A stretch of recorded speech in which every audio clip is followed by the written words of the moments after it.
Oh begitu? Iya. Di bawah ini masih tinggi nih Pak. Itu masih ada sekitar 10 anak tangga lagi ke bawah Pak. La haula wala quwata illa billah. Saya Saiful Sama asli yang lain. mana?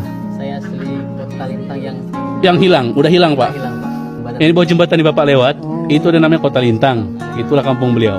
Sekarang yang paling dibutuhkan apa lagi Pak? Selain air, makanan? Kami sebenarnya lebih butuh satu lagi apa? Relawan yang sanggup ke pelosok. Ya, itu saya salut itu. Pak, saya kemarin sore ada sempat ngantar bantuan dari teman alumni ke Telaga Muku, itu daerah jauh Pak.